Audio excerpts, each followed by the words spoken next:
Do some leaders in this world believe that they can survive and thrive on their own? Have they not learned from the pandemic? Can there be peace and prosperity if 1/3 of the world literally prospers and the other 2/3 of the world live under siege and face calamitous threats to our well-being? What the world needs now, my friends, is that which is within the ambit of less than 200 persons who are willing and prepared to lead.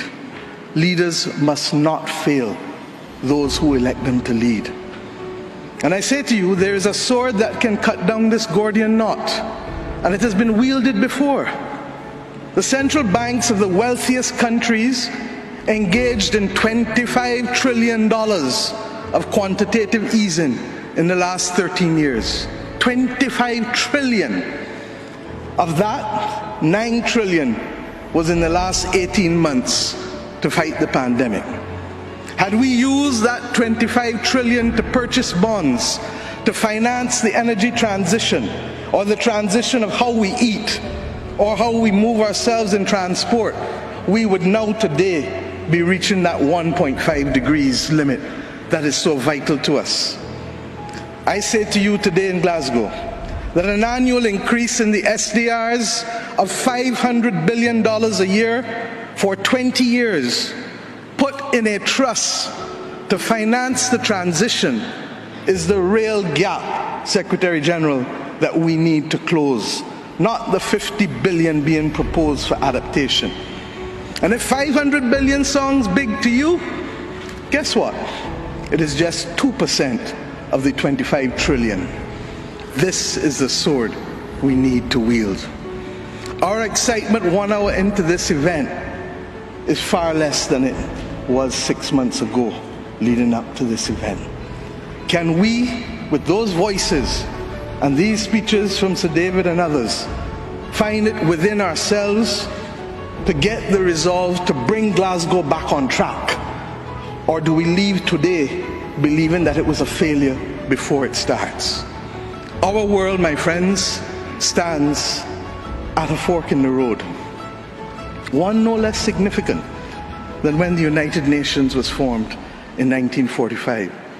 But then, the majority of our countries here did not exist. We exist now.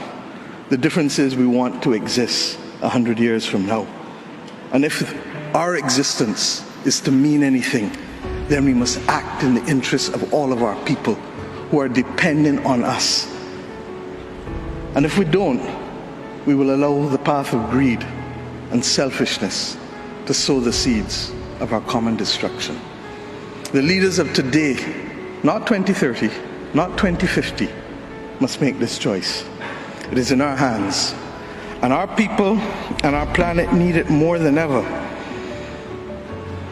We can work with who is ready to go, because the train is ready to leave.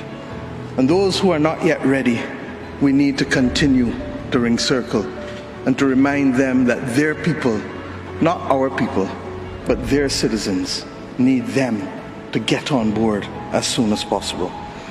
Code red to the G7 countries. Code red to the G20. Earth to COP, that's what it said. Earth to COP. For those who have eyes to see, for those who have ears to listen, and for those who have a heart to feel, 1.5 is what we need to survive. 2 degrees, yes, SG, is a death sentence for the people of Antigua and Barbuda, for the people of the Maldives, for the people of Dominica and Fiji, for the people of Kenya and Mozambique, and yes, for the people of Samoa and Barbados. We do not want that dreaded death sentence. And we've come here today to say, try harder, because our people, the climate army, the world, the planet, needs our actions now, not next year, not in the next decade. Thank you.